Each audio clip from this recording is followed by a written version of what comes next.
sintiendo dolor. Por eso voy de cacería.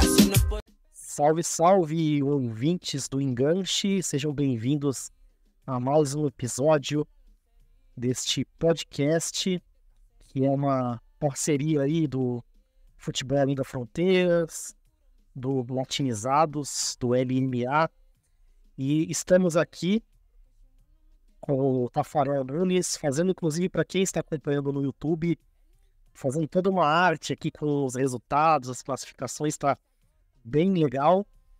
E estamos aqui também com o Lucas Alecrim. Vou saudar aqui nossos convidados aqui, ver se eles têm alguma consideração inicial. Tafarel, tudo bem aí? Dá um salve pra galera. Fala, Felipe, boa noite. Lucas, também para você e para todo mundo que tá ligado aí, o nosso bom dia, boa tarde, boa noite, né? Porque nós não sabemos que horas que o pessoal acompanha, mas é isso, vamos falar bastante aí sobre o que aconteceu na semana. Tem bastante informação aí de todos os tipos, né, de futebol feminino, futebol sul-americano em geral, também pré-olímpico, que está trazendo algumas surpresas, mas vamos falar bastante sobre isso aí no decorrer do programa. Maravilha. E diretamente do Pernambuco, estado que eu amo tanto, que eu já estive aí, Lucas, dê o seu salve aí pro pessoal. Muito boa noite, pessoal. Boa tarde, boa noite, bom dia. Onde você estiver, tenho certeza que você está acompanhando a gente. Esse programa que cada semana traz um conteúdo mais aprimorado, mais recheado de informação para você. Inclusive, para mim, é uma satisfação porque eu acabo aprendendo um pouco mais. A gente sai um pouquinho da zona de conforto da gente e a gente acaba aprimorando e trazendo mais conteúdo aqui para você. Tá, Tafarel, Felipe, satisfação enorme estar por aqui. Aqui a gente está no clima de frevo, né? Sexta-feira aí já tem um carnaval, então a gente já está comemorando aqui algumas festividades que a gente costuma celebrar por aqui. Então vamos fazer esse programa hoje aí, já nesse climinha aí de feriadão e de muita folia. Felipe, pode tocar aí, meu amigo. No Carnaval de Pernambuco, belíssima recomendação. Eu já estive no pré-carnaval. No carnaval mesmo eu nunca estive, mas vou do pré-carnaval e falo, rapaz, se o pré-carnaval é desse jeito, imagina o carnaval mesmo, né? Mas com certeza um dia visitarei o carnaval aí de Recife, de Olinda, que é referência mundial, né? Uma das festas mais bonitas do mundo, com certeza. E vamos passar aqui para a nossa parte, começando com o pré-olímpico, né? Enquanto você estiver ouvindo esse programa, durante a gravação, né, do nosso programa, que acontece no dia 5 de fevereiro, ali por volta das 8h30, 9 horas, enquanto a gente está gravando, ainda está acontecendo o jogo Argentina e Venezuela, mas já tivemos a derrota do Brasil para o Paraguai e, rapaz, tá ficando alternativo, assim, essa possibilidade da Olimpíada ter duas zebras aqui, né, no futebol sul-americano, né, já que o Brasil perdeu para o Paraguai 1-0. E a Venezuela, enquanto a gente grava, segue vencendo a Argentina por 1-0. Então eu vou passar aqui pro Lucas de novo, porque ele estava fazendo aqui a projeção, né, dos países que podem disputar a Olimpíada. Para se acontecer a sua projeção, Lucas, vai ficar bem alternativo, né, esse torneio. Então, fica à vontade, Lucas, pode falar um pouco dessa sua projeção e se quiser também falar um pouco do jogo do Brasil e Paraguai. Fique à vontade sobre o assunto. Perfeito, Felipe, perfeito.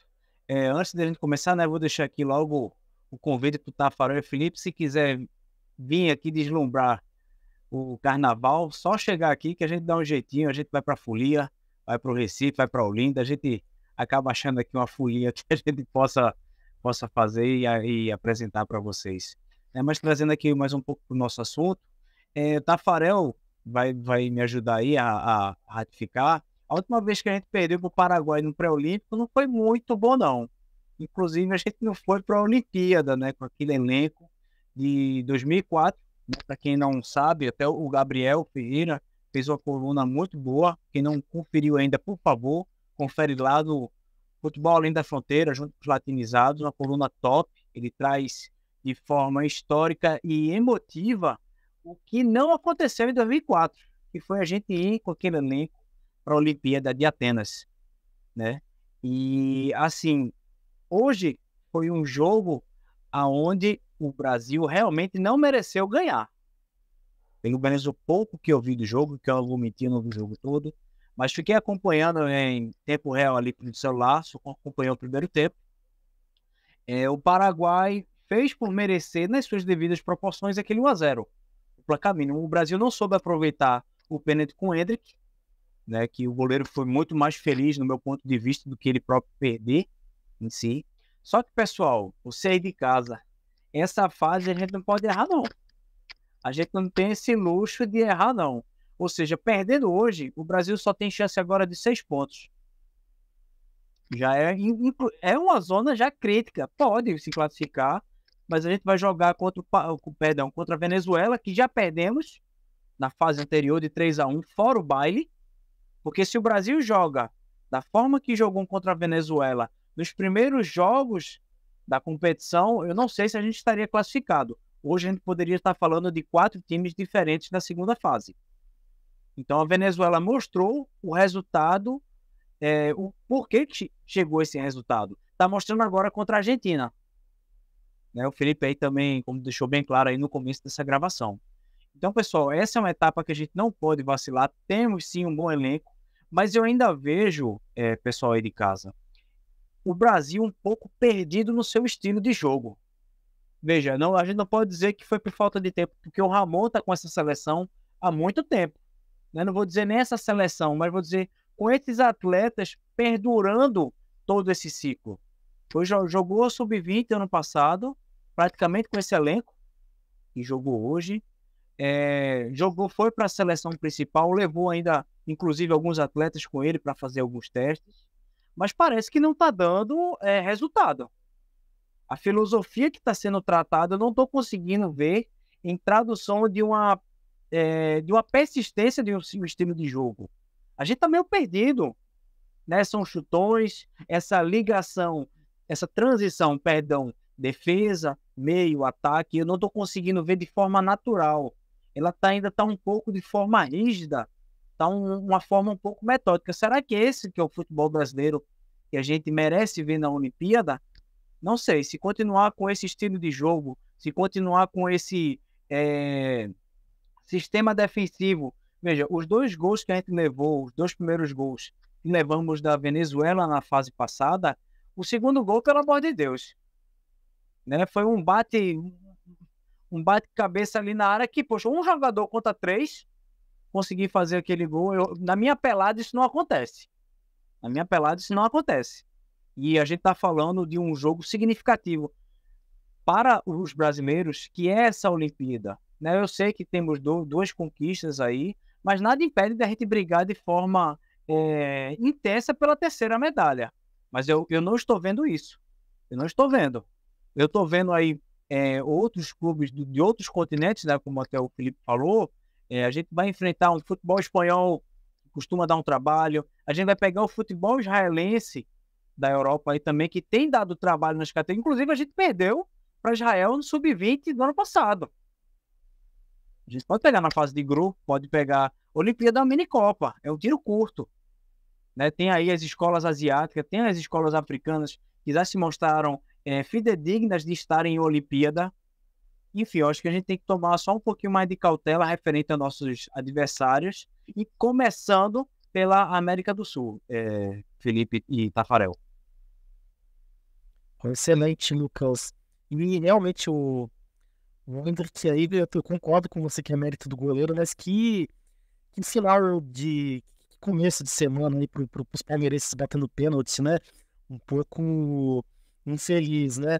Não sei, uma coincidência, claro, né? Mas não deixa de chamar a atenção, né? Enquanto a gente grava também a Venezuela, que inclusive tem tido categorias de base muito fortes, né? Então eu vou passar pro Tafarel também, porque durante o nosso bastidor ele destacou, né, que um jogador do Paraguai, né, que fez o gol no Brasil, Peralta, ele já passou aqui pelas categorias de base do Flamengo, né? Então, Tafarel, fica bem à vontade aí para comentar sobre o pré-olímpico, um jogo Brasil e Paraguai, Venezuela e Argentina que está acontecendo, ou sobre o torneio de maneira geral que você achar interessante? Beleza, então.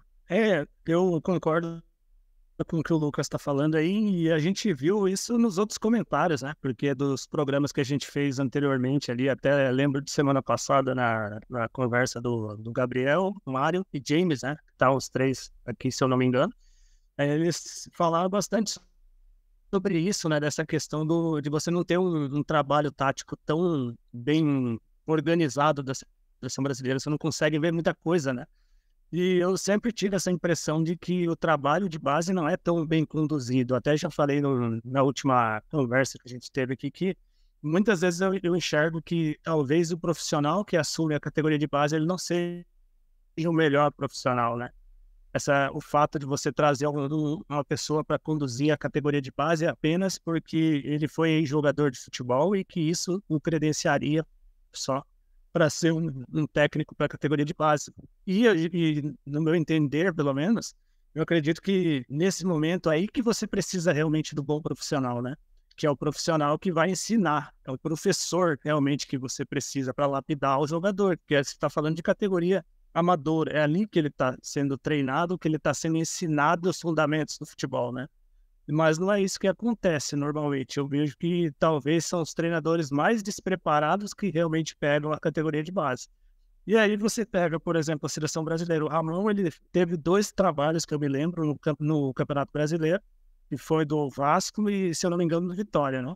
E aí, fora isso, o que ele fez? Nesse período ele já teve até seleção brasileira principal, né? Então, realmente, e a gente lembra que o trabalho não foi aquelas maravilhas também dentro da seleção brasileira, né? Antes do Diniz assumir. Então, realmente, até o Lucas lembrou, a hora que ele foi já o técnico do Sub-20, né? E teve o acréscimo do Endrick, porque aquela seleção não tinha o Endrick, né? E parece que piorou, né? Porque naquela época ainda você via um pouco mais a seleção jogando melhor, talvez. E agora você não consegue ver nada, realmente. A seleção brasileira, hoje eu acompanhei e realmente foi um domínio do Paraguai, ganhava praticamente todas as bolas divididas, né? Todas as divididas o Paraguai saía superior. Quando tinha a segunda bola, era sempre do Paraguai. O Brasil conseguiu um escanteio só no segundo tempo. Nisso, o Paraguai, se eu não me engano, já estava com 5 escanteios já durante o jogo inteiro. Teve mais posse de bola, teve mais finalizações. E o Brasil ainda perde um pênalti com o Endrick, né? Você está lembrando da questão do Palmeiras, a hora que ele foi para bater, eu falei, rapaz, eu tô achando que vai errar isso daí. Porque se ele for representar o Palmeiras, ele vai errar mesmo, não tem jeito, não tem jeito mesmo. Porque pênalti realmente é um negócio que não tá dando certo pro Palmeiras e o outro ponto também, né? A gente tem que pensar assim, será que era o Endrick a pessoa mais indicada, talvez, para bater o pênalti? Eu tenho minhas dúvidas, assim, porque querendo ou não, o pênalti tem que ser o cara mais experiente. Aí você vai falar, mas ele é o mais experiente porque tá disputando o Campeonato Brasileiro, já foi campeão e tal, não sei o quê. Mas não tem outros jogadores ali que talvez tenham mais qualidade para fazer esse tipo de cobrança? Eu não sei, tenho minhas dúvidas. Porque a gente está falando ali de jogadores de mais idade. Faz sentido você botar um moleque para bater, ainda que esteja nessa situação. Eu não vejo, por exemplo, o Endrick batendo pênalti, sendo o primeiro cobrador de pênalti do Palmeiras hoje. E olha que o Palmeiras está numa situação ruim em cobrança de pênalti. Você tem uma hierarquia para bater um pênalti, porque você precisa de jogador mais experiente, né? O jogador que não tem esse problema. O Endrick vai ser provavelmente esse jogador daqui a um tempo. Eu acredito que vai ser. Se você falar em importância, com certeza ele é o mais importante. Mas em idade ele não é ainda. E aí você está numa jogada decisiva, mas o ponto também que vale ressaltar disso é que ele não sentiu isso, né? Que ele continuou jogando, ele tentou.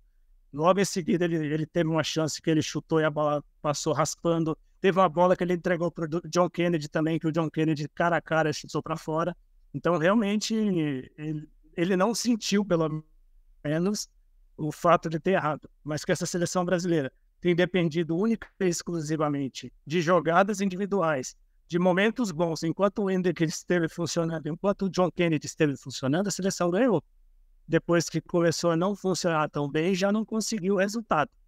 Sobre a Venezuela, a gente pode falar o seguinte, o Brasil perdeu para a Venezuela, tá certo que tinha a Venezuela, o Brasil estava com um time bem desfalcado, né? Não era o time titular. Só que depois disso o Brasil voltou a jogar com o time principal e não ganhou de novo, né? Então aí você começa a pensar realmente se o problema era só com os reservas mesmo. Isso nós vamos saber no próximo jogo. Só que ficou bem mais complicado agora, porque se perder já era, né? Praticamente já era aí. Não tem mais margem. Até o empate é um resultado ruim para o Brasil no próximo jogo. Eu ia falar isso do empate.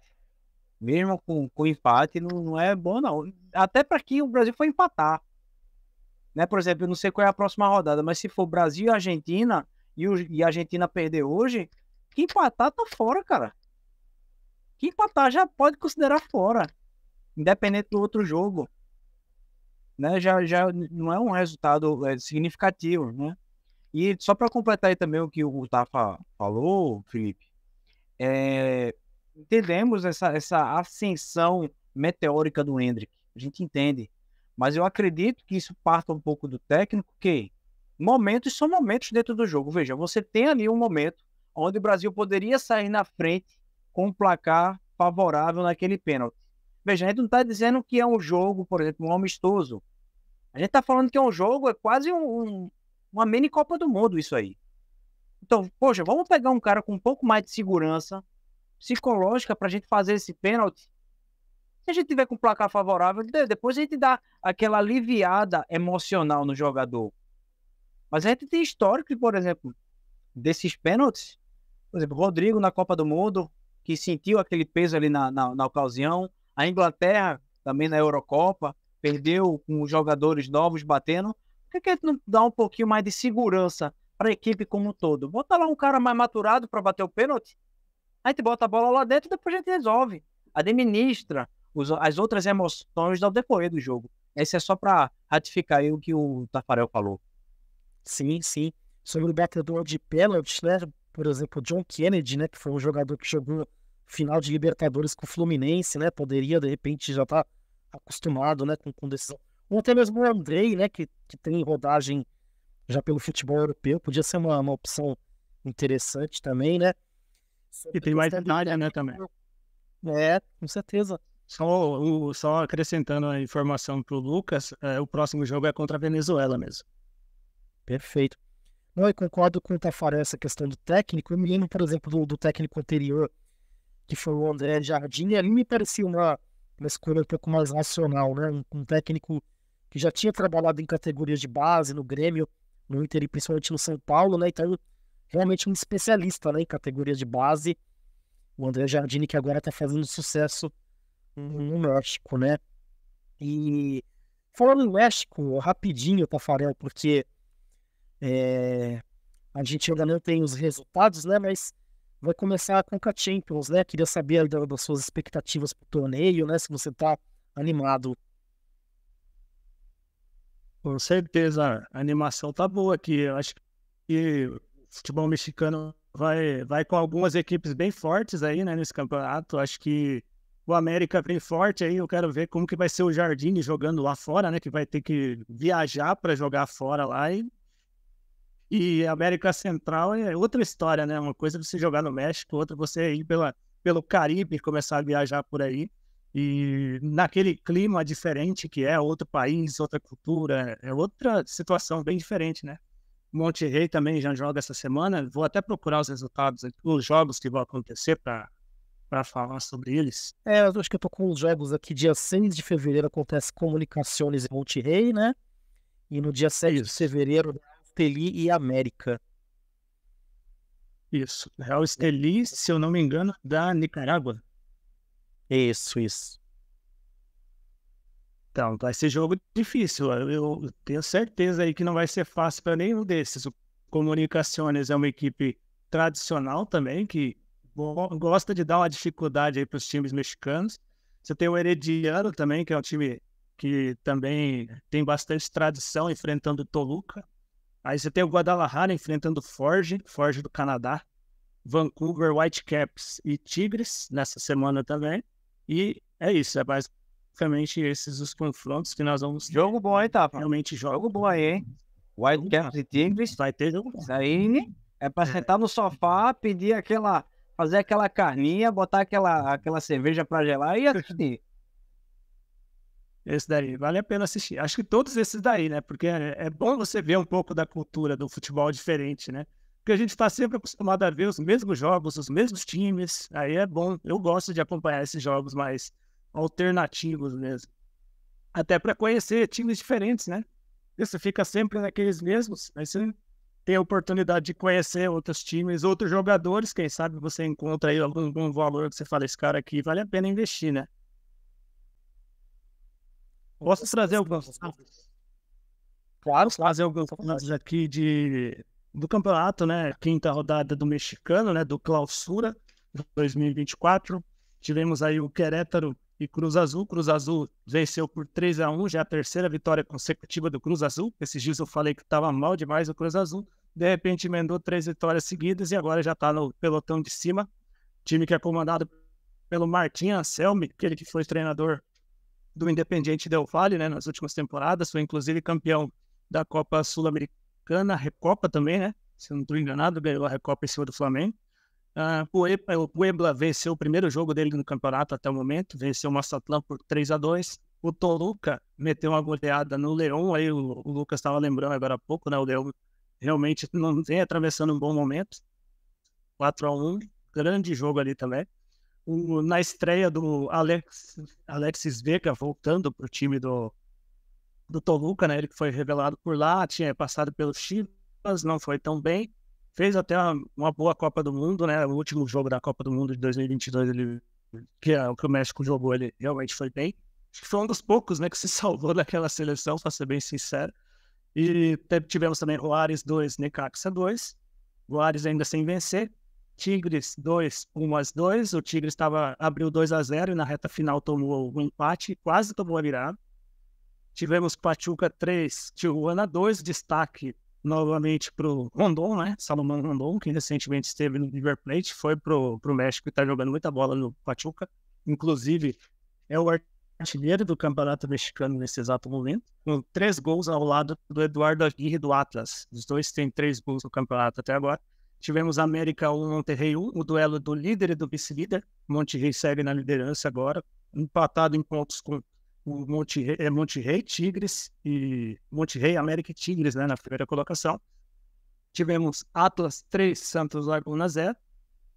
O duelo aí dos times que pertencem ao mesmo proprietário, né? O Atlas vencendo por 3-0 e o Guadalajara vencendo por 2-0 o Atlético de São Luís fora de casa. Então, o Chivas começando a melhorar no campeonato, enquanto isso o Atlético de São Luís parece que voltou à realidade, né? Depois de começar ganhando bastante jogos, ele começou a voltar a equilibrar e voltar a não ser aquela surpresa toda que esperava. Mas não estou dizendo que não estou decretando que não vai avançar, até porque são muitas vagas, então pode ser que ele avance, mas com certeza para brigar no pelotão de cima com América, Tigres e Monterrey, aí já é um pouco mais difícil, né?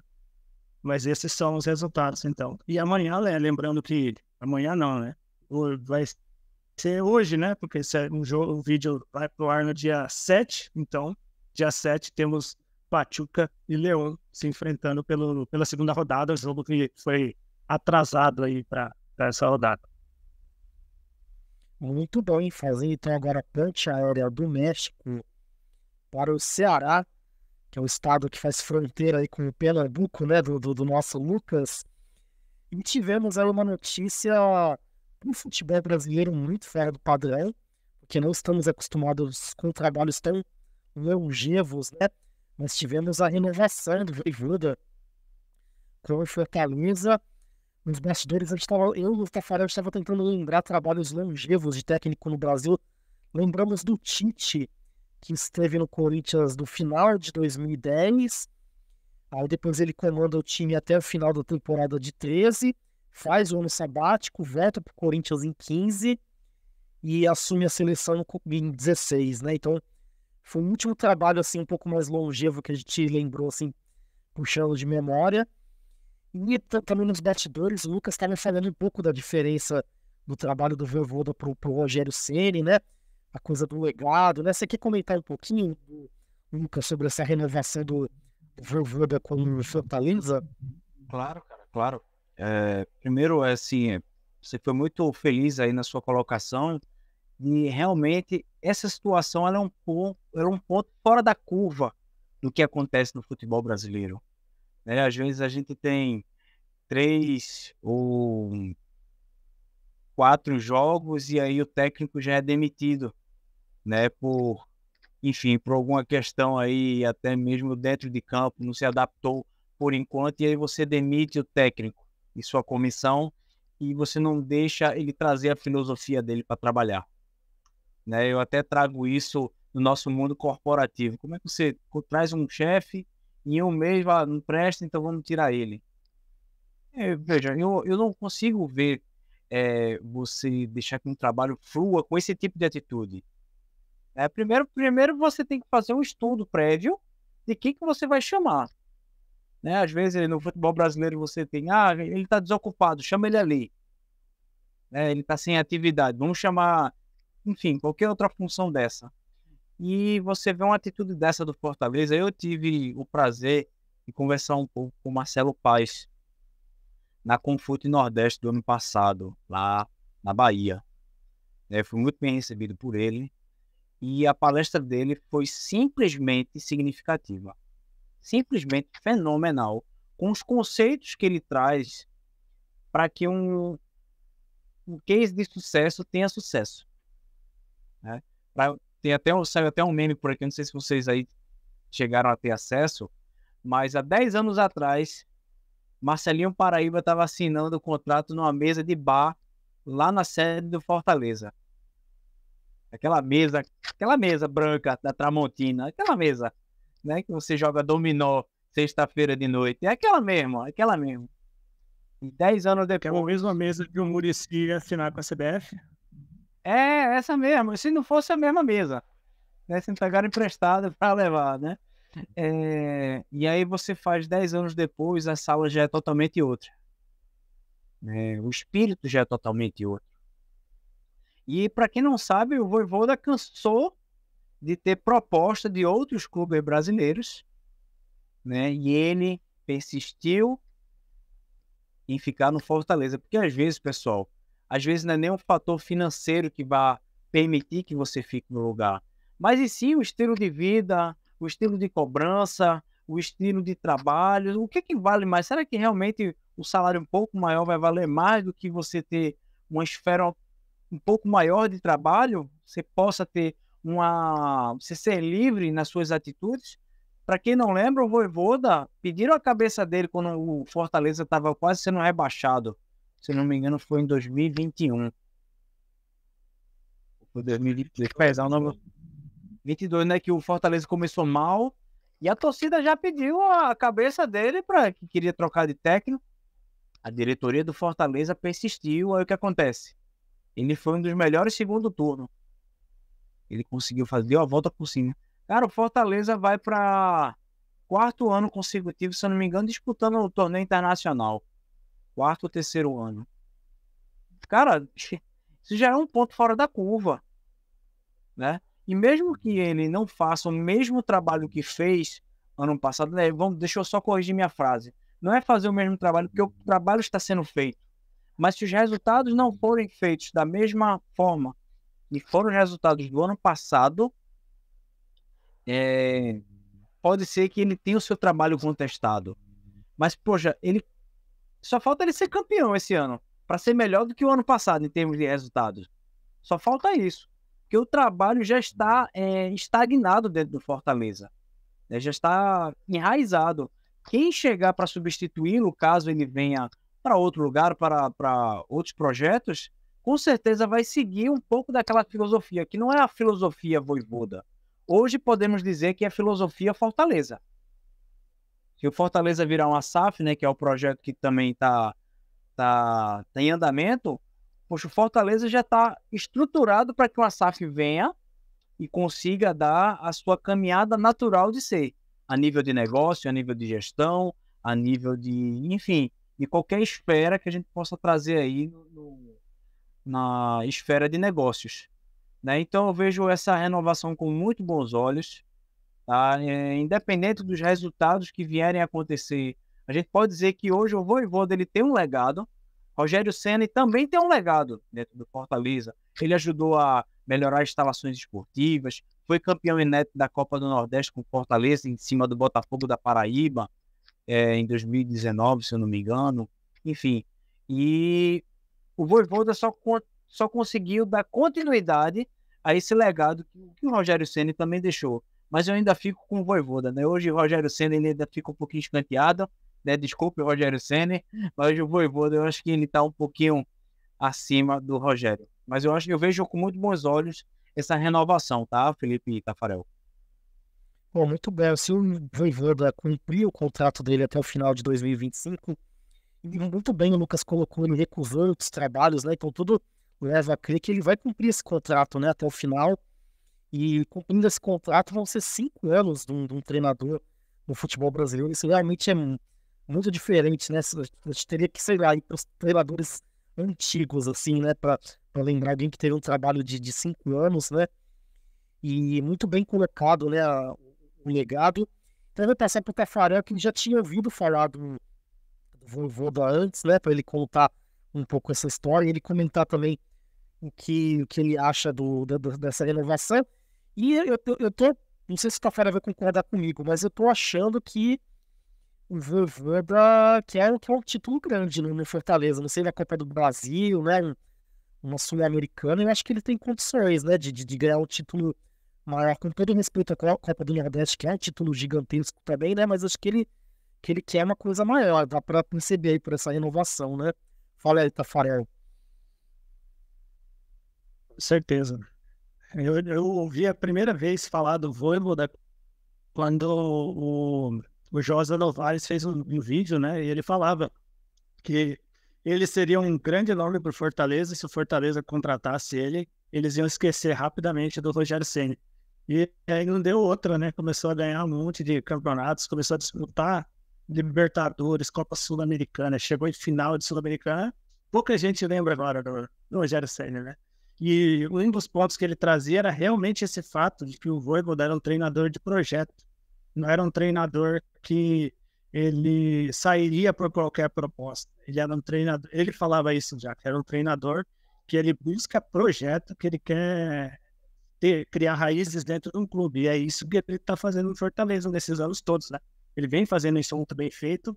E a tendência é que ele consiga fazer isso mais, porque se você analisar os últimos anos do Fortaleza, você vê muitas contratações de jogadores argentinos, uruguaios, jogadores que talvez tenham trabalhado com ele, ou se não trabalharam com ele, jogadores que ele já conhecia, jogadores que vêm mais barato, jogadores que talvez esteja fora do radar das equipes do Sul, né, que eles falam muito de Norte-Sul, então do Sul, os jogadores que não são tão conhecidos por essas regiões aqui, acabam indo para Fortaleza e quando você vê, os jogadores se destacam, né? Recentemente tivemos aí um Caio Alexandre que ninguém conhecia, que estava jogando nos Estados Unidos, acho que era no Vancouver, né? Vancouver Whitecaps, canadense. Aí você tem também, acho que o Caleb, se eu não me engano, que era do Atlético Mineiro, que foi contratado, mas tem muitos jogadores estrangeiros mesmo, argentinos, que foram contratados do Defensa e Justiça, outros que vieram acho que do Argentino Júnior também, esses jogadores assim que você não costuma ver jogando, por exemplo, no Palmeiras, no Corinthians, no Flamengo, no São Paulo, eles vão lá, trazem esse jogador e eles se adaptam, por quê? Porque o treinador já conhece, o treinador sabe o estilo do jogador, então acho que tudo isso faz o trabalho do Fortaleza ser muito bem feito. E aí você tem uma administração como a do Marcelo Paz nesses últimos anos aí, é tudo que o treinador precisa, né? Ele oferece estrutura, o Vojvoda dele se sente em casa, ele pode fazer tudo o que ele deseja praticamente com o time, e ele sabe que ele tem respaldo. Não é que nem, por exemplo, aconteceu no treinador do Corinthians ontem, que dá uma entrevista dizendo que o treinador não está mais respaldado, porque ele tinha que dar condições para o treinador para depois cobrar dele. No dia seguinte, aparece a demissão do Mano Menezes. Então, realmente é outra conversa, é outra realidade, e eu acho que vai caminhar para isso mesmo. Acho que vai até o final do contrato, né? Até o final de 2025. E eu acredito que o Fortaleza tenha condições de dar passos maiores. Porque se você analisar, por exemplo, o Atlético Paranaense é o maior exemplo de estrutura, né? Se a gente parar para pensar os últimos anos. Desde 2001, você pega o Atlético Paranaense ganhando o Campeonato Brasileiro, foi vice da Libertadores 2 vezes nesse período, ganhou a Copa do Brasil. E isso por quê? Porque tinha estrutura, tinha respaldo, tinha um monte de coisa. Não teve um treinador por tanto tempo. E isso o Fortaleza tem. Talvez isso aí possa dar o respaldo necessário, mantendo peças, melhorando peças, e por que não Fortaleza chegar a ganhar uma Copa do Brasil, por exemplo? Eu não vejo como algo tão difícil de acontecer. Até mesmo a Sul-Americana, né? Numa situação aí. A Sul-Americana até chegou mais perto, acho que pode ser que aconteça novamente aí nesse período aí. Quem sabe até chegar numa Libertadores aí nos próximos anos também. Porque acho que a tendência é essa, né? Você vê o Bragantino, por exemplo, a Red Bull Bragantino, depois que chegou em Libertadores, vive em Libertadores Sul-Americana. Então, a tendência é que as equipes que sejam mais organizadas, elas vão continuar brigando por títulos nos próximos anos. Não vai ser só o time da camisa, vai ser o time que tem organização. E quem são os times que têm organização hoje? São esses daí. Atlético Paranaense, Fortaleza. Você pode colocar aí, talvez, esses times que estão virando SAF agora, como o Botafogo, o Vasco, Bahia, então nem se fala, né, pelo que a gente está vendo aí nas movimentações que estão acontecendo, sem contar Flamengo e outro Palmeiras, Fluminense, que estão também se organizando, mas eu não vejo mais com aquela situação que a gente via de 10 anos atrás ali, que só pela camisa determinado time vai ser campeão. E eu acho que o Fortaleza está caminhando sim para seguir por essa trajetória de títulos aí para os próximos anos. Vamos passar agora para a nossa próxima pauta. Falar de um jogador muito conhecido aqui que esteve no futebol brasileiro, em diversos clubes, né? E pela primeira vez estará agora jogando profissionalmente no seu país natal, né? Um jogador que é do futebol peruano, guardado as proporções, lógico que para o futebol mundial não tem comparação, mas o Guerreiro voltando para o futebol peruano, o Ronaldo voltando para o futebol brasileiro, porque o Ronaldo ele jogou profissionalmente muito tempo pelo Cruzeiro, e não foi aquele tempo que fez ele se identificar com o Cruzeiro, virar um ídolo, né? Ele apareceu os primeiros que o Gil já voltou e já foi para o futebol, né? O Guerreiro é um caso parecido, né? Ele foi para o Bayern de cedo, no time B do Bayern, né?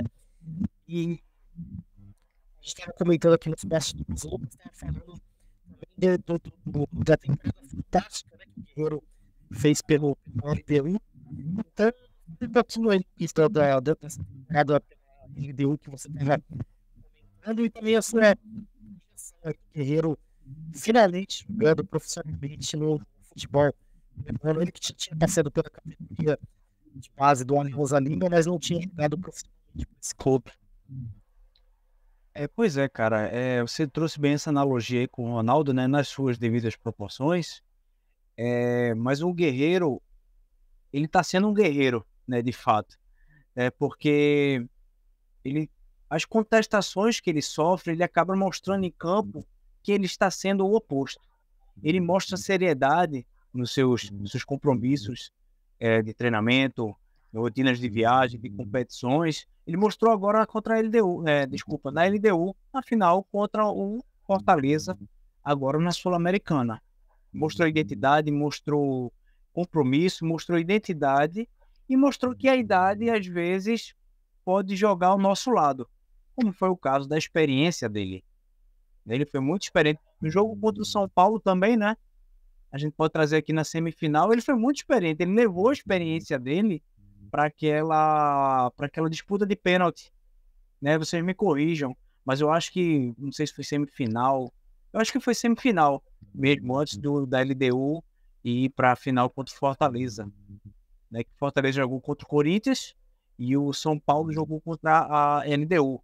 E o último jogo, se eu não me engano, teve aquele, né, que o James Rodrigues perdeu o pênalti, se não me falha a memória. E o Guerreiro mostrou muita personalidade, né? A gente sabe que essa questão de idade hoje no esporte, ela está se estendendo mais um pouco pelas tecnologias que hoje tem presentes, pelo conceito de nutrição, pelo conceito de fisiologia, pelo conceito cognitivo, né, hoje que é bem falada no futebol. E o Guerreiro, ele aparenta trazer isso para o cotidiano dele, né, o cotidiano esportivo dele. E parece que ele vai mostrar isso aí no futebol peruano novamente, inclusive com a seleção, né? Ele parece que ainda quer jogar pela seleção. Quem sabe ele não pinta novamente na Copa do Mundo aí 2026, por que não? Agora com mais vagas, né, na Copa do Mundo. Inclusive, foi definida aí a abertura da Copa do Mundo, né? Vai ser no estádio do Azteca, a abertura, e o fechamento vai ser no estádio de Nova York, que agora eu me esqueci o nome, né, do estádio. Então, quem sabe a gente não vê Guerreiro aí na próxima Copa do Mundo com o Peru, e se permitir, ele ainda está desempenhando uma boa atividade dentro de campo, né? Não só individualmente, mas a nível de seus companheiros, né? Que a seleção peruana tem mostrado, sim, que ela é capaz de disputar por essas vagas, é capaz de disputar uma Copa América em mais alto nível. Esse é meu ponto de vista. Muito bom. E antecipando até um pouquinho a pauta que a gente vai trazer no final do programa, o Guerreiro começou sua trajetória na seleção peruana com Paulo Tuori como técnico. Paulo Tuori que chamou o Guerreiro quando ele era jogador do time B do Bayern, ele bancou, né? Alguma coisa sabe, né? Esse Paulo Tuori, né? Que ganhou alguns títulos por aí, né? Um técnico vencedor. E muito, muito bem colocado, né? Um pouco dessa coisa do Guerreiro, que ele é um guerreiro mesmo, né? Ele é um jogador que sempre surpreende, né? A mídia, os jornalistas, o torcedor, os técnicos, né? Uma trajetória incrível. O César Vardiero, né? Que é o time que ele vai jogar, é time de meio de tabela ali, né? Do Campeonato Peruano, não é o time gigantesco como é o Alianza Lima.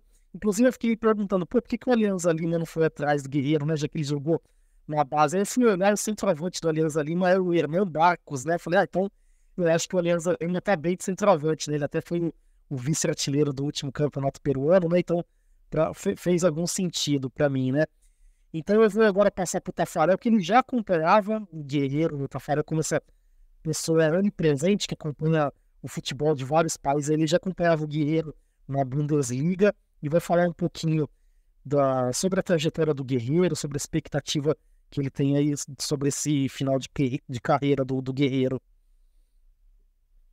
Como eu vinha falando aí, o Guerreiro eu acompanhava desde a época que ele jogou no mundo ainda, né, na Alemanha. Olha. Naquela época lá, time interessante. Eu gostava do jogador, e aí eu lembro que o Corinthians foi atrás dele. Até falei com um amigo meu, que falei, agora vocês contrataram um bom centroavante, hein? Eu não conheço. Daqui a pouco o cara faz o título mundial ali, o gol do título mundial, aí todo mundo reconheceu, né, o tamanho do Guerreiro. Mas realmente é uma carreira aí, como dizem os outros lá, inoxidável, né? O inoxidável Paulo Guerreiro. Realmente é um grande centroavante. Você falou do Barcos, aí é outro também que continua fazendo seus golzinhos. A gente tem vários aqui na América do Sul que continuam.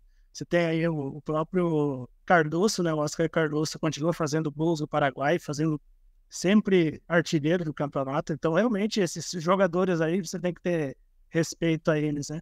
Porque ninguém leva uma carreira tanto tempo assim se não tem qualidade. Até o Lucas estava lembrando que hoje em dia as tecnologias permitem que o jogador tenha uma longevidade maior. Só que acho que vai além de só a tecnologia. Acho que também depende do jogador. Se o jogador realmente ele dá valor à carreira dele, ele acaba durando mais, né? Você pega, por exemplo, o Zé Roberto, com 43 anos, ele parecia que estava no auge ainda da carreira, né? Até que ali ele começa a perder um pouquinho dessa parte mais física, talvez, ali. Mas hoje você pega, ele tá mais trincado do que na época de jogador, né? Então, o cara se apaixonou pelos exercícios físicos e continuou mais bombado ainda do que o Daron. Mas realmente, os caras são diferenciados. Esses caras aí tem que respeitar. Eu acho que o Guerreiro ainda tem um bom tempo ainda de carreira. Eu acho que ele pode jogar ainda campeonatos interessantes. Imagina, eu não sei como que tá o César Valleiro esse ano, mas ano passado acho que jogou a Sul-Americana, se eu não me engano, enfrentou até o Botafogo. Imagino que nesse ano deva ter essa possibilidade ele também de jogar a Sul-Americana de novo, né? Então, talvez aí pode ser que ele chegue a mais uma final, por que não, né? Na situação dessa, ano passado foi campeão, tem a possibilidade aí de melhorar o time. É meio difícil, né? Porque o futebol peruano também não atravessa um grande momento, não vem sendo o campeonato mais forte nos últimos anos. Mas, como vocês falaram aí, acho que até para a seleção, talvez na Copa América a gente possa ver eles ainda mais um tempinho. E aí, quem sabe, até numa Copa do Mundo. Mas acho que a Copa do Mundo já é mais difícil, né? Porque já falta ainda 2 anos aí, acho que é um pouco mais complicado. Mas aí depende muito dele também, se é do interesse dele, se a seleção também vai estar a fim de convocá-lo ainda. E se vai aparecer alguém também, né? Porque se não aparecer ninguém, talvez apareça ainda a convocação. Igual a seleção paraguaia, até um tempo atrás, estavam cogitando colocar o Cardoso de novo no ataque. Então é porque realmente não tinha opção, né? E se o cara realmente estiver marcando gol, você não pode desprezar. Igual a seleção brasileira mesmo, né? A gente fica reclamando o tempo todo que não tem centroavante, não tem centroavante, não tem centroavante. Agora talvez se tivesse um Adriano com 40 anos jogando bola aí, talvez a gente tinha esse jogador, um Alexandre Pato, né? Mas infelizmente esses jogadores pararam mais cedo do que a gente imaginava. Bom, muito bom. Então, Guerreiro aí, um monumento do futebol peruano, do futebol nas Américas. E continuando aí no assunto seleção, né, que surgiu, foi convocado aí a seleção feminina para a Copa Ouro, né, da CONCACAF. É um torneiozinho de tiro curto, né, é um torneio rápido, mas de repente é um teste interessante para as Olimpíadas, né, que acho que é na modalidade feminina, a Copa do Mundo e as Olimpíadas acabam sendo, né, os torneios que tem um pouco mais de holofote. E chama muita atenção a renovação aí que o Arthur Elias já começou na seleção, chamou vários nomes diferentes, né? Eu achei a convocação muito interessante. E você vê que ele já deixou algumas veteranas de fora, né? A Marta, com certeza, é o nome que chama mais atenção, mas me chama atenção a Tamires, né? Ficar de fora. E ele chamou a Yasmin, do Corinthians, que é justamente a lateral que joga no lateral no Corinthians, né? Porque a Tamires no Corinthians joga mais no meio campo ou na ponta, né? Quem joga é Yasmin. Eu sempre achei até estranho a Tamires, mesmo veterana, continuar jogando na lateral da seleção, mas agora quem, pelo jeito, vai jogar por ali é a Yasmin, que já faz essa função no Corinthians. E é isso, né? Ficou de fora a Marta, a Tamires, a Cristiane. Ele manteve a Debinha, né? Que é uma jogadora um pouco mais veterana, mas muito importante ali pro ataque. E vai fazendo essa transição, né? Com certeza, visando a Olimpíadas e já fazendo alguns testes, né? O Lucas levantou alguns números, né? Interessantes das jogadoras que estiveram na Copa, das novidades. Quer compartilhar com a gente um pouco essas estatísticas, Lucas? Claro, obrigado aí pela lembrança.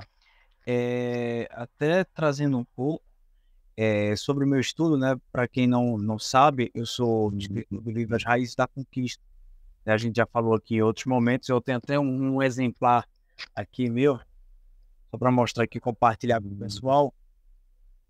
Tá? Esse aqui é um livro onde eu trago um estudo sobre continuidade nas seleções. E aí eu trouxe para o futebol feminino, né? Nessa convocação, se eu não me engano, foram 10 atletas que estiveram no Mundial do ano passado. Né? Isso dá, no meu estudo aqui, um percentual de aproveitamento contínuo, o famoso AC, de 43%. E é uma curva, a curva brasileira desceu, que ano passado ela estava com mais ou menos 60%, referente ao elenco olímpico de 2020. Né? O elenco do Brasil ano passado foi com a idade de 28 anos e meio, se não me engano, até escrevi um artigo sobre isso. E agora a curva desce, e eu acredito que a idade também, eu não fiz o estudo da idade, depois posso trazer aqui para vocês, mas isso prova, o que adianta? Lucas, que números são esses, que estudos são esses? Isso prova que a renovação está existindo, mas é interessante a gente saber como está sendo feita essa transição. Não adianta a gente chegar aqui, jogar um número, jogar um percentual, jogar um diagrama. Até porque o futebol não é uma ciência exata. Essas ferramentas ajudam a gente tem alguns parâmetros, alguns nortes, alguns caminhos, mas eu vejo uns parâmetros um pouco diferentes com seleções, principalmente campeões do mundo, campeões olímpicas e outras seleções. Né? O Brasil agora vai jogar essa Copa Ouro e eu não vejo com bons olhos o resultado que possa vir. Novamente, a gente vai começar um ciclo, eu vejo como o início de ciclo, mesmo você tendo atletas como a Debinha, a Geise, né, também que está presente aí nessa lista, se eu não me engano, a Lauren, eu não sei se ela está. Enfim, eu anotei aí, perdi essas minhas anotações, né, mas se eu não me engano, o sistema defensivo do Brasil ficou em massa, né, voltou em massa, que o Arthur Elias, ele resolveu reconvocar. Mas a minha pergunta é, o que você vai fazer com essas peças? Você vai manter a filosofia da Pia, né, que ela vem trabalhando ao longo do tempo? A gente precisa entender o que vai ser feito com isso. Você vai trazer uma nova filosofia, vamos botar lá para a gente treinar. Depois a gente vai pegar uma Colômbia. A Colômbia mostrou na Copa do Mundo que tem uma rigidez no sistema defensivo. Não estou dizendo que ela é um bicho-papão a ser batido. Não, o Brasil tem condições. Mas a gente vai pegar os Estados Unidos. O Canadá eu vejo ainda em transição também. Né? O Canadá teve a Sinclair que jogou a Copa do Mundo, se não me engano, a última Copa do Mundo dela. E a gente vai se preparar para uma Olimpíada. Uma Olimpíada, lembrando que o sistema de convocação é um pouco diferente do masculino. Masculino é até 23 anos, né? Podendo você convocar 3 acima dessa idade. Feminino não. Feminino você pode chamar as atletas da idade que enfim, não tem essa rigidez da idade. Então é um campeonato um pouco mais próximo de uma Copa do Mundo, digamos assim, referente que o elenco praticamente são os mesmos. Né? Os Estados Unidos aí fortíssimo, com certeza vai dar trabalho, tanto nessa Copa Ouro, com certeza nas Olimpíadas. Então, assim, eu ainda estou um pouco com o pé atrás, como vai ser esse trabalho do Arthur Elias. Pode ser que dê certo, mas eu acredito que ainda vai precisar se maturar ao longo do tempo. Você falar de 3 meses aí para preparar um elenco, eu acho que ainda é muito curto. Mas a gente está aqui para observar, para comentar, para apoiar a nossa seleção, independente de política. A gente vai estar aqui apoiando as meninas e eu espero que dê certo aí esse novo trabalho. Eu também espero. Tomara que a CBF tenha paciência com o Arthur Elias, porque o teste na Copa Ouro realmente é um teste difícil, vão ser jogos duros, né?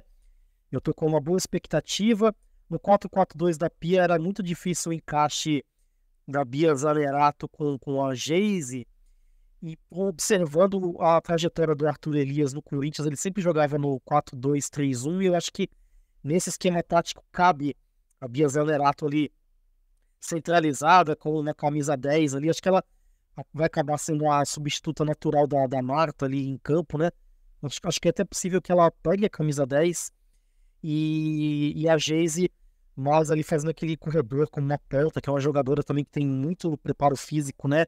Jogadora ali do Manchester United, né? Joga nas melhores ligas do futebol feminino. Eu tô bem otimista, mas eu tô também um pouco receoso com o Lucas. Talvez o resultado não venha agora nessa Copa Ouro, né? Vamos ter paciência, vamos observar, mas eu, no médio e longo prazo, eu sou bem otimista com essa renovação do Arthur Elias.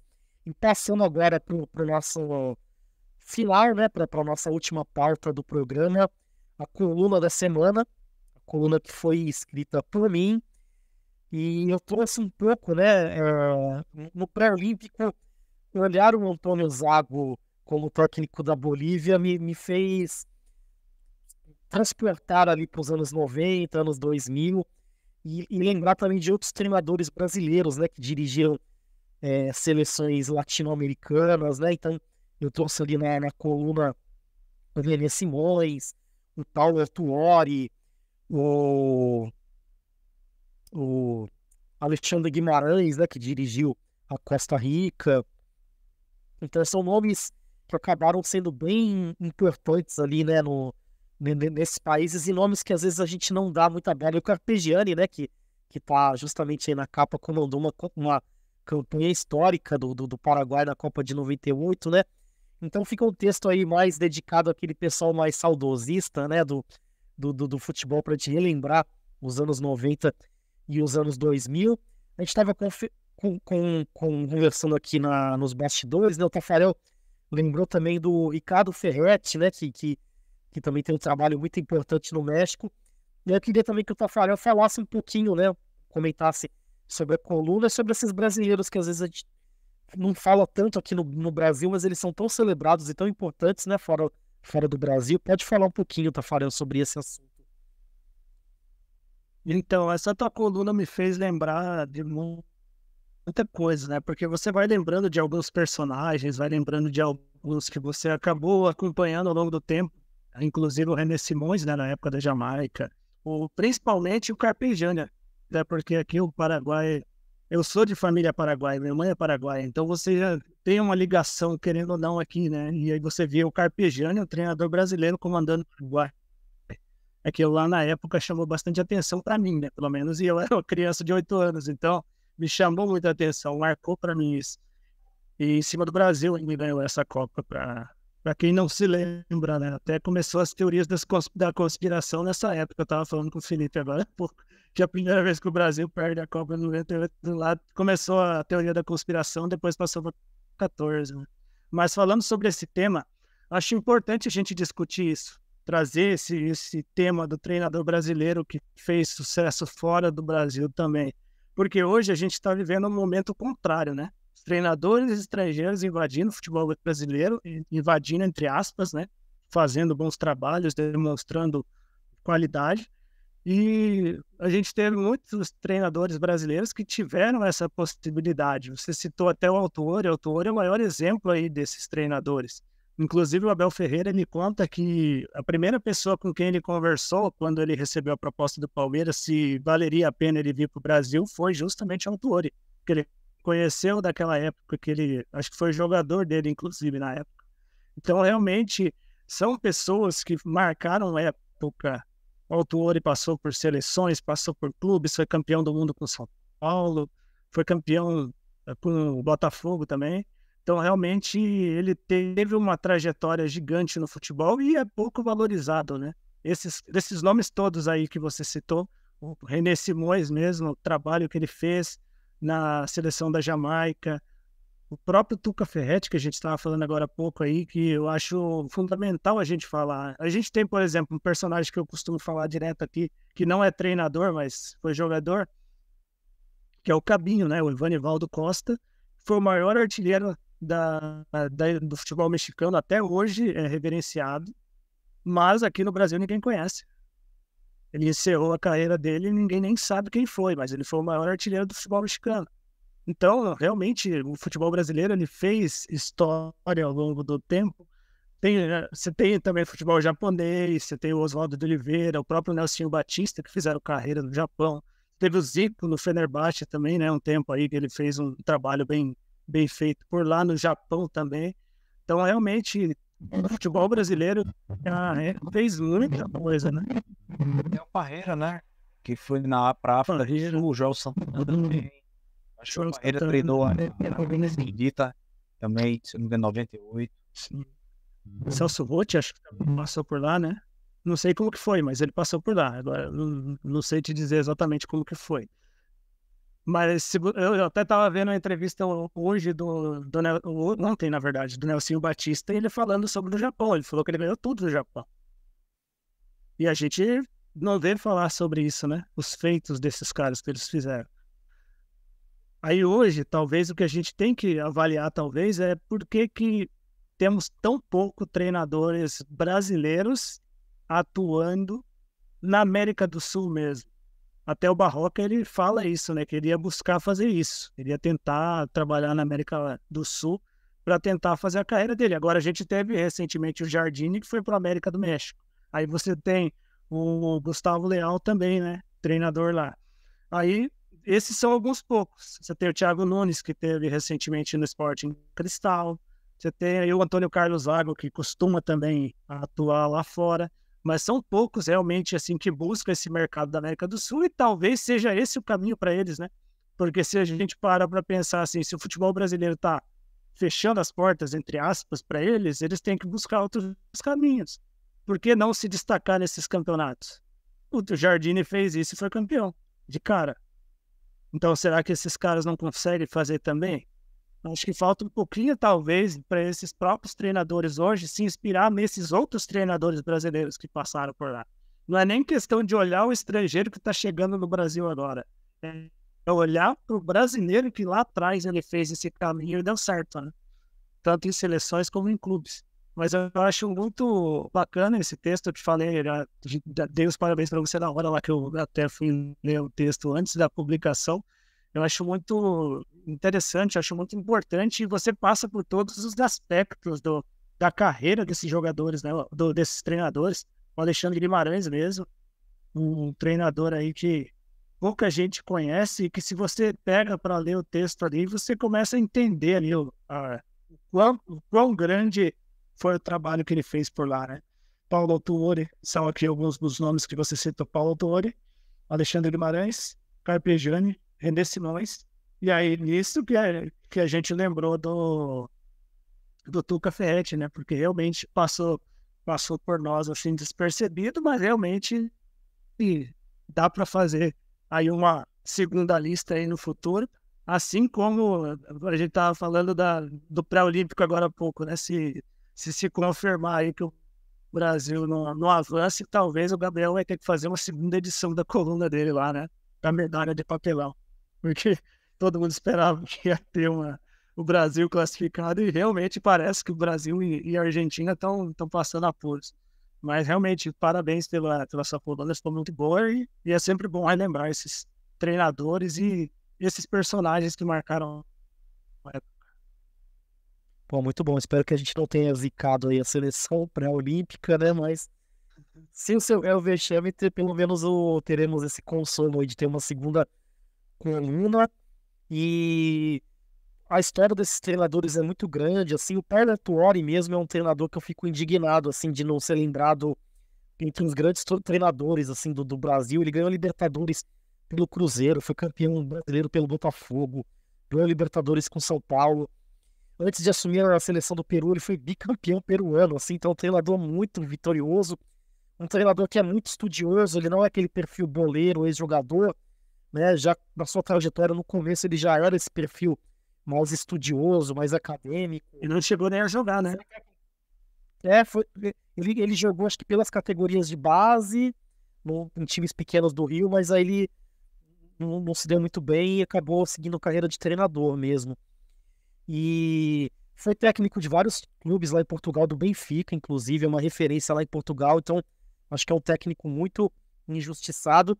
E eu vou fazer uma pergunta pro Lucas que tem a ver, porque o René Simões, e puxando para o assunto que ele sempre gosta muito de falar, que é a gestão, né, das seleções e dos clubes, o René Simões, na sua passagem pela Jamaica, ele fez uma coisa que hoje em dia é até comum, mas na época não era tão comum, que é pegar jogadores ingleses, que eram filhos de pais jamaicanos, e trazer esses caras para a seleção, né? Hoje em dia muitas seleções fazem isso, né, mas o René Simões ali nos anos 2000 foi inovador, né? Foi visionário, né? De ter essa visão. O René Simões, que também é esse perfil mais estudioso, mais acadêmico, né? Também não tem grande passagem aí como jogador, né? É um perfil diferente, mas é um cara importantíssimo. Trabalhou em seleções de base no Brasil, trabalhou na seleção feminina, levou a Jamaica para a Copa do Mundo e fez esse trabalho muito interessante. O que você acha aí, Lucas, esse trabalho do René Simões, de olhar os ingleses com pais jamaicanos, né?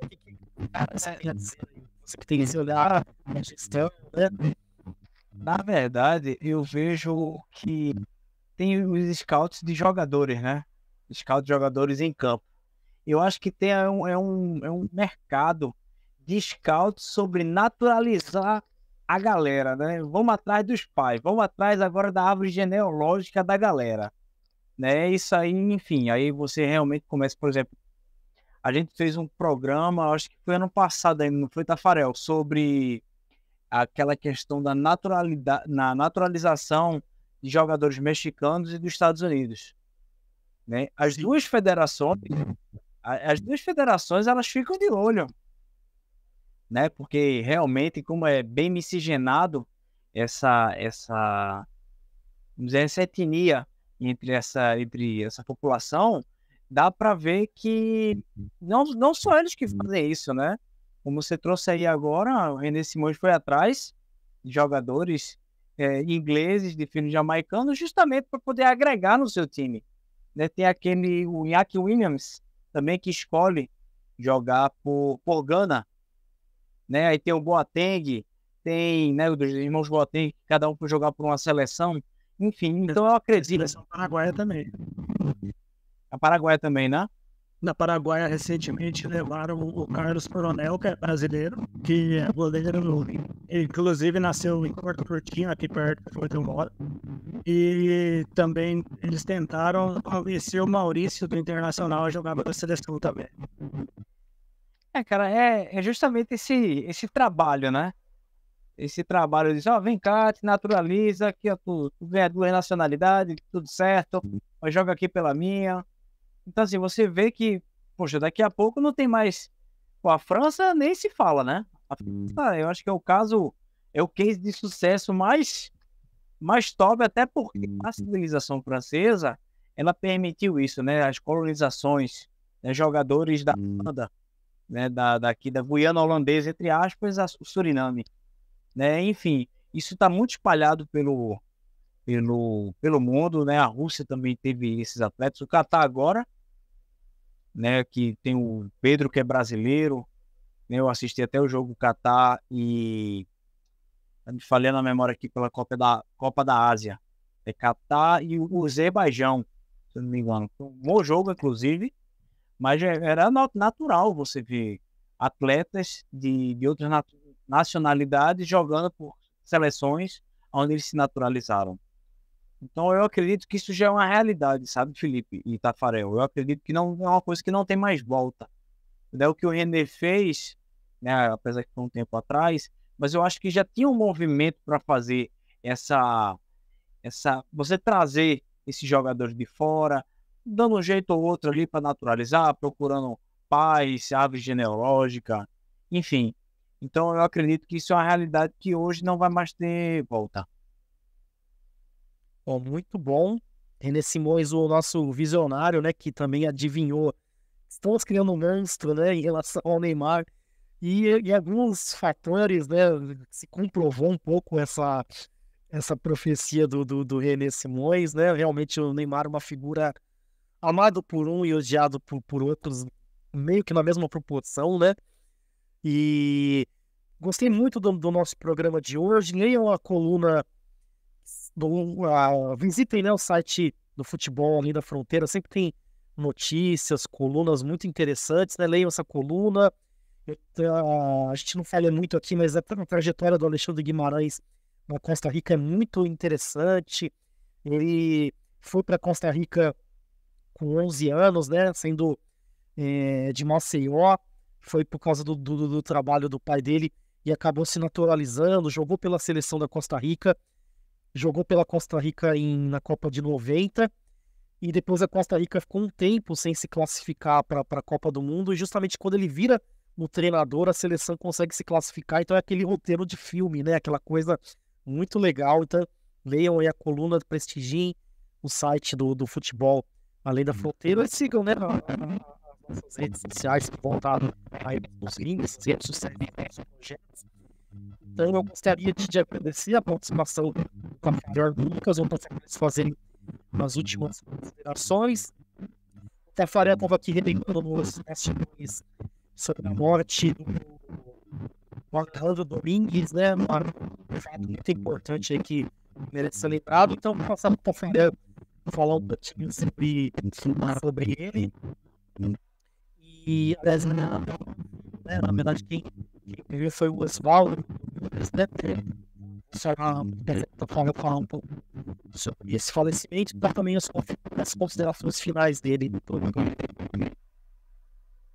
Então, faleceu aí nesse final de semana aí o Oswaldo Domingues Gibe, né, que é o pai do Alejandro Domingues, presidente da Conmebol. E realmente ele foi um homem que mudou a trajetória, não apenas do Olímpia, mas do futebol paraguaio. Até foram feitas inúmeras homenagens para ele, até mesmo dos rivais, né, fizeram muitas homenagens, porque se você para analisar, ele mudou a trajetória do futebol paraguaio. Eles até lembraram, né, eu vi a imprensa de lá lembrando que, por exemplo, antes do Olímpia ganhar as Libertadores, a Libertadores era só Brasil, Argentina e Uruguai, se eu não me engano, que eles citaram ali, e aí depois o Paraguai consegue 3 Libertadores com o Olímpia, um Mundial, e nisso ele soma 14 títulos, né? Somando títulos nacionais e internacionais, e o Olímpia realmente se tornou um clube diferente. É um clube com uma mentalidade vencedora, e você percebe isso até hoje. Porque se você pega o ano passado, com o time que o Olímpia tinha, ele conseguiu eliminar o Flamengo. Alguém imaginava que o Flamengo ia ser eliminado pelo Olímpia? Então, realmente, o Olímpia é um time diferenciado, é um time que realmente herdou essa mentalidade do Oswaldo Domingues, né? Então, realmente, é um homem diferente, é um homem que realmente fez praticamente tudo pelo futebol paraguaio, merece todas as homenagens possíveis. Não sei exatamente quais eram as condições dele hoje dentro do Olímpia, se ele ainda seguia por lá, mas é um homem que realmente foi reverenciado e que com certeza vai ser lembrado para o resto da vida, né? É um cara que realmente mudou tudo nessa trajetória. Só para complementar, antes de passar para encerrar, né? A gente estava falando de pré-olímpico agora há pouco, né? Ficou 2-2 o jogo lá. Muito bem. A Argentina tinha virado e tomaram empate. Daí ficou 2-2, teve expulsão dos dois lados e ficou essa situação. Então, só para atualizar a tabela, deixa eu ver aqui, ficou 2-2, né? Então a Argentina ficou com Isso. o Paraguai ficou com 3, né? Então ficou 3 Paraguai, Argentina e Venezuela com ponto, e o Brasil, e tá lá o Brasil na lanterninha, pelo menos com ponto, né? Vamos ver aí as próximas rodadas que vai acontecer. Ó, vou passar aí pro Lucas também fazer as considerações finais dele. O Lucas também que sempre prefere contribuições na questão do scout, na questão da gestão, na questão dos números, né? Muito obrigado pela participação, Lucas, e pode fazer aí as suas considerações finais. Vocês estão me ouvindo bem? Então, cara, a gente vai ter Brasil e Argentina na última rodada, é isso mesmo? Rapaz, é intenso, hein? Vamos ver. Vai ser intenso. Tem que ser com emoção, né? E até antes de eu trazer aqui minhas considerações finais,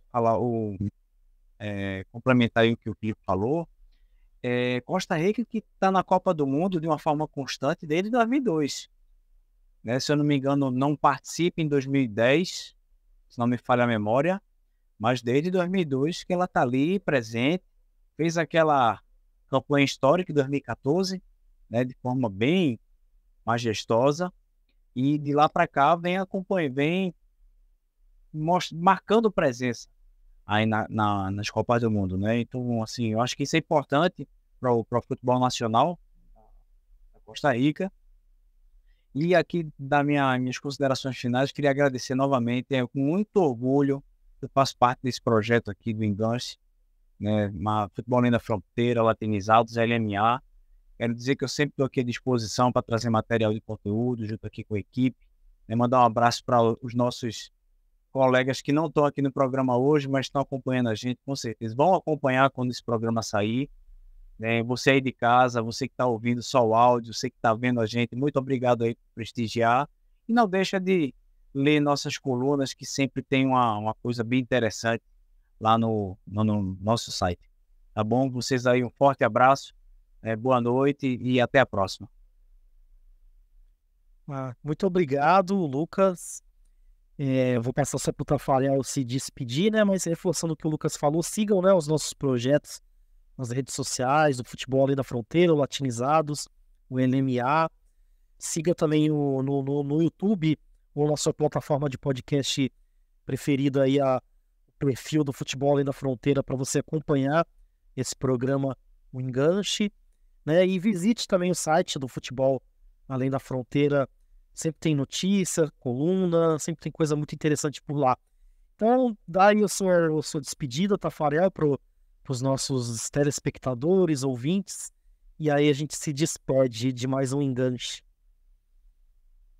É isso, agradecer você, Felipe, Lucas, todo mundo que está acompanhando a gente aqui, seja através do YouTube, seja através do podcast, do Spotify e outras plataformas.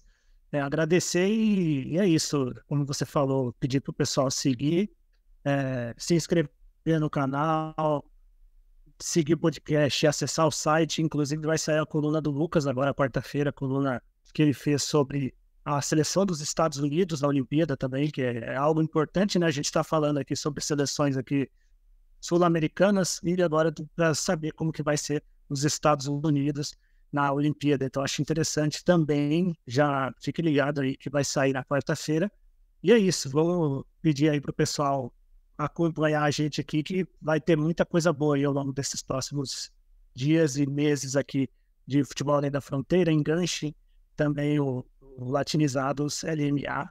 Vamos fazer grandes coisas ao longo dessa temporada ainda. Muito obrigado, meus amigos. E o Tafarel me trouxe o número aí nos bastidores, que eu não vou compartilhar com vocês, mas o nosso público é o público que acessa sites, hein? Eu diria isso. Estou na faixa etária de público que entra em sites, né? Então, entre no nosso site, né? E é isso. Muito obrigado a todos que prestigiaram esse programa. Os assuntos vão faltar, então a gente se vê na próxima semana. Até mais.